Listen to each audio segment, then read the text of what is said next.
Hi, I'm Riley, and my mother-in-law, Carol, has always hated me. She thought I was the wrong influence on her precious son. On my 30th birthday, she decided to eliminate that influence, with handcuffs and false accusations.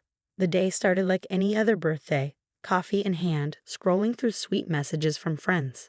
My husband, Tom, had left early for work, promising to be home in time for the small party we planned. Just family and close friends. Or so I thought. Carol had other plans.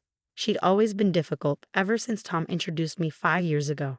According to her, I was too career-focused, not traditional enough, and generally unfit for the role of her son's wife.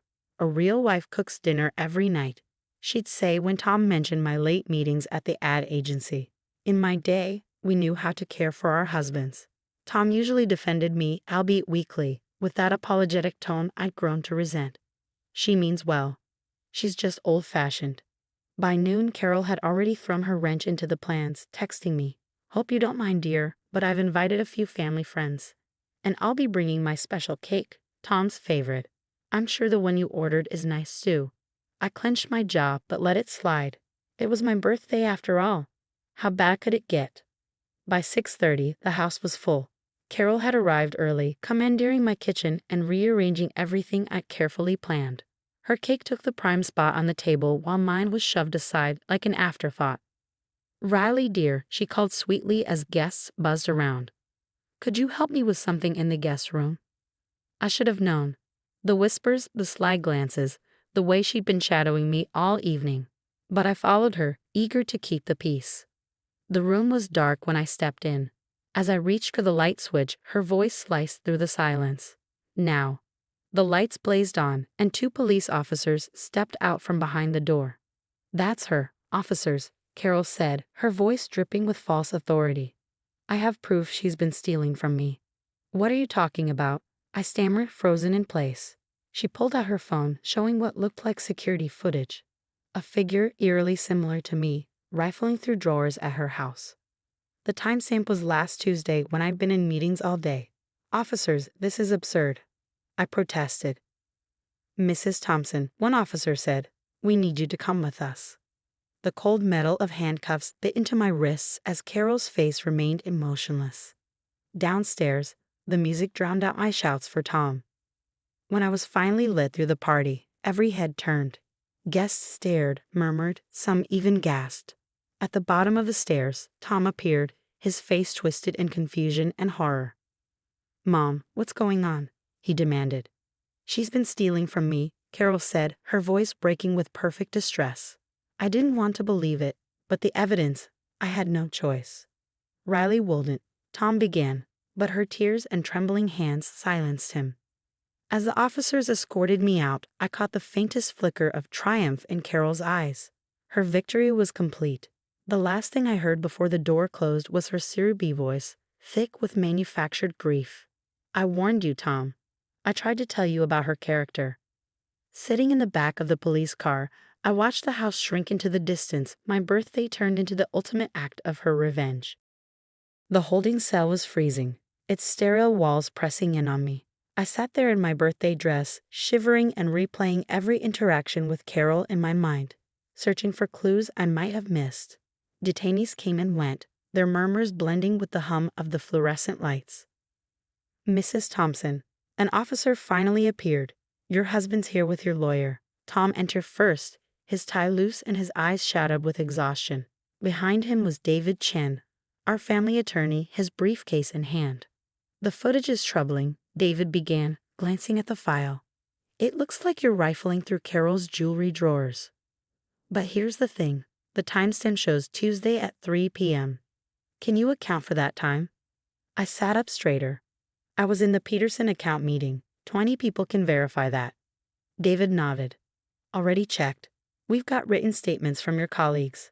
The charges won't hold in court. But Carol's played this smart. Your reputation is already under fire." Tom paced, running a hand through his hair. "Mom insists she has proof. She showed me the missing jewelry, receipts for their value."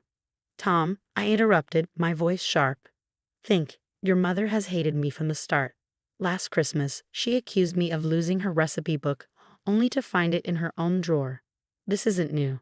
David's phone buzzed, breaking the moment. He glanced at the screen. Good news. The judge approved your release. Bad news. Carol's already on social media spreading her story. Tom groaned as we left the station. The ride home was silent, his hands gripping the steering wheel. Finally, he spoke. I should have seen this coming. Mom's been off since Dad died. She's gotten more controlling, but this is a whole new level. Our house was dark except for the porch light. Inside, remnants of the interrupted party lingered. Half-empty glasses, a sagging banner, and Carol's cake still sitting center stage on the table. In a flash of anger, I grabbed the cake and dumped it into the trash. Riley, Tom protested, startled. No, I said, my voice steady. Your mother had me arrested at my own birthday party. I'm done. No more pretending this is okay. That night, I stayed up documenting everything.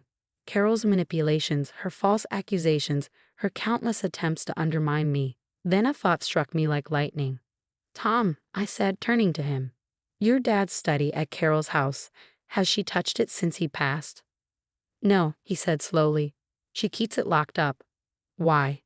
Because your dad was obsessed with security. He had cameras everywhere, including, Tom's eyes widened as realization hit, including the room where the jewelry was stolen. The next morning, I made a call to Sarah, my college roommate and a digital forensics expert. Sarah, I need help. Can you analyze some security footage for tampering? Send it over, she said. If there's anything shady, I'll find it. As we waited, a new text from Carol popped up on my phone. Riley dear, I hope you understand why I had to do this. Family reputation is everything. If you apologize publicly, we can put this behind us. I handed the phone to Tom. His jaw tightened as he read it. Mom's gone too far this time. A few hours later, Sarah called back. Riley, the footage is absolutely tampered with. Sloppy job too. They didn't even cover the digital artifacts properly. Can you recover the original? I asked, heart pounding. Already did. And you're going to love this. The footage from Tuesday. It shows something very interesting. Sarah's voice crackled through the phone, steady but electric with urgency. The original footage shows Carol and her friend Margaret entering the room on Tuesday. They spent about 20 minutes there, and Carol was clearly placing items in a large purse. I froze, the weight of her words sinking in. She staged her own theft, I whispered, the disbelief giving way to fury. Tom didn't hesitate. Grabbing his car keys, he said, We're going to my mother's. Now. When we arrived, Carol greeted us with her usual practiced sweetness, but it faltered the moment Tom demanded to see his father's study. She immediately grew defensive, her voice rising. Tom, how dare you? That room is private, your father's memory. Tom cut her off. I have a key, Mom. Don't make this worse. Ignoring her protests, we unlocked the study and stepped inside. It felt untouched, like a shrine to Tom's late father. But in the desk drawer, among old documents and keepsakes, we found it.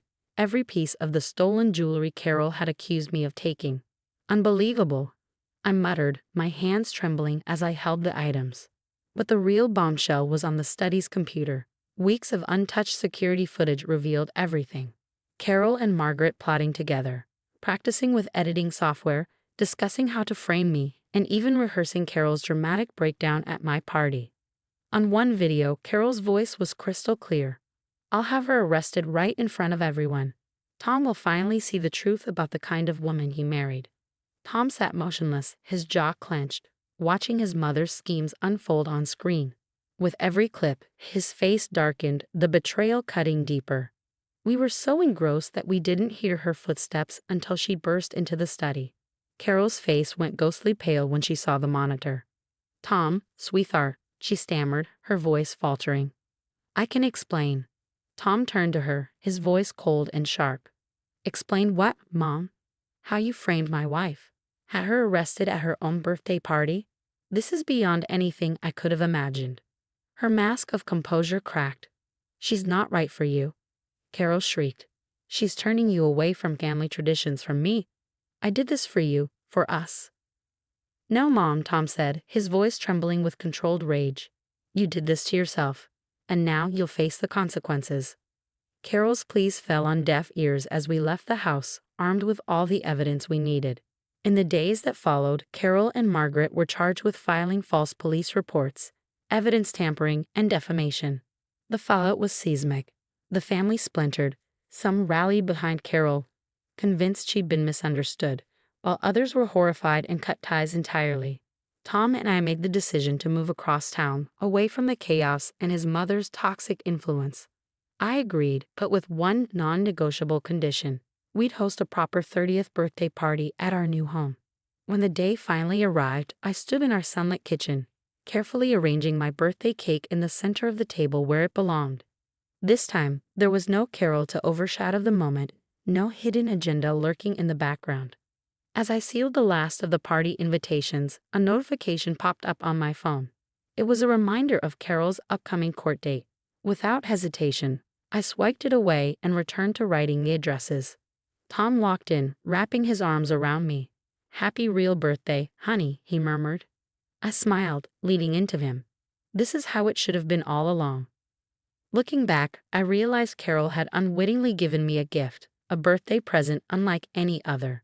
She'd shown her true colors, not just to me, but to everyone, especially Tom. In her efforts to ruin my life, she destroyed her own relationship with her son. Sometimes karma doesn't need plotting or revenge. Sometimes it's as simple as the truth finally coming to light through security cameras, an unraveling plan, and a mother-in-law far too confident in her own schemes. And as I looked around our home, filled with people who loved and supported me, I realized one thing. Living well isn't just the best revenge, it's the only one that truly matters.